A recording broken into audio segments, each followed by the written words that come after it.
और ये बजट जो है, मैं आदरणीय मोदी जी और निर्मला सीतारामन जी का धन्यवाद अदा करता हूँ, उनका अभिनंदन करता हूँ कि ये जो देश का बजट है, ये जो बजट करते समय उन्होंने सभी वर्ग के लोगों का ध्यान रखा है। किसानों का ध्यान रखा है, महिलाओं का ध्यान रखा है, कामगारों का ध्यान रखा है, युवाओं का, बेरोजगार स्वयं रोजगार का ध्यान रखा है, ज्येष्ठ नागरिक है उनका ध्यान रखा है, जो दवाइयाँ है उसमें, जो हेल्थ है उसमें लोगों को फ़ायदा होना चाहिए।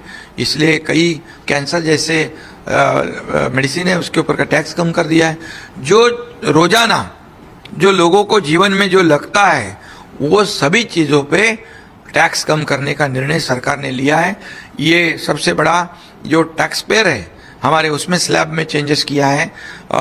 जो स्टैंडर्ड डिडक्शन है वो 50,000 75,000 किया है, उसका लाभ मिलेगा लोगों को, और इसमें स्लैब में भी उनको राहत मिलेगी।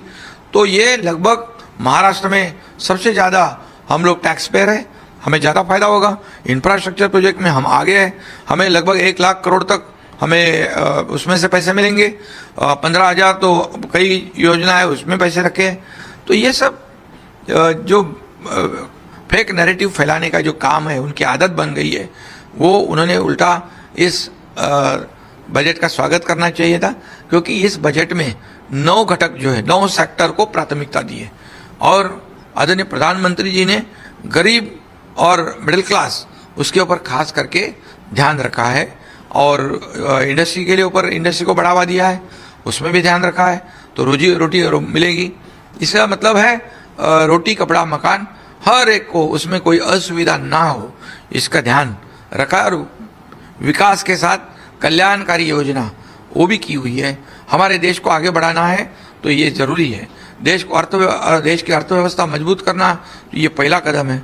हमारे 11वें से 5वें नंबर पे हमारे अर्थव्यवस्था में अभी 3रे नंबर पे लाने का सपना मोदी जी का है, वो इस अर्थ संकल्प में दिखाई पड़ रहा है। और इसलिए मैं कहूँगा कि देश महासत्ता की ओर जाने के लिए ये सब जरूरी है, और अर्थव्यवस्था मजबूत करनी जरूरी है। और इसीलिए ये अर्थ संकल्प जो है, ये सभी लोगों को न्याय देने वाला अर्थ संकल्प है, और सर्वसमावेशक है। इस देश का विकास करने वाला अर्थ संकल्प है, देश को दुनिया में आगे बढ़ाने वाला अर्थ संकल्प है, देश को आर्थिक महासत्ता की ओर ले जाने वाला ये अर्थ संकल्प है।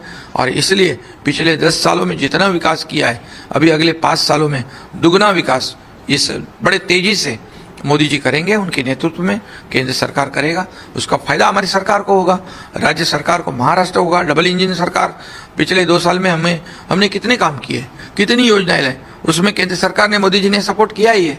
अमित शाह जी ने 10,000 करोड़ जो शुगर इंडस्ट्री है, सहकार विभाग है, उनको इनकम टैक्स में राहत दी है।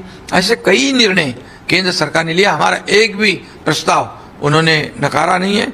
और इसलिए महाराष्ट्र को भी जो जरूरत है हम दिया तो है, और जो जरूरत है हम मांगेंगे। और मुझे विश्वास है कि केंद्र सरकार बिल्कुल देगा। मोदी जी महाराष्ट्र के विकास के लिए बहुत ही अग्रणी है, और निश्चित रूप से महाराष्ट्र एक ऐसा राष्ट्र है, ऐसा राज्य है कि जहाँ पोटेंशियल है, या इंफ्रास्ट्रक्चर है, कनेक्टिविटी है, यहाँ पर स्किल मैन पावर है, और इसलिए इंडस्ट्री आ रही है, और उसमें भी मोदी जी सपोर्ट करेंगे हमें, ये विश्वास मुझे है। हमारे न्यूज चैनल्स को सब्सक्राइब करें, लाइक करें, कमेंट्स करें, शेयर करें और घंटी का बटन प्रेस करें, ताकि आने वाली हर वीडियो और अपडेट्स की नोटिफिकेशन आप सभी को मिलती रहे। जय हिंद, जय महाराष्ट्र।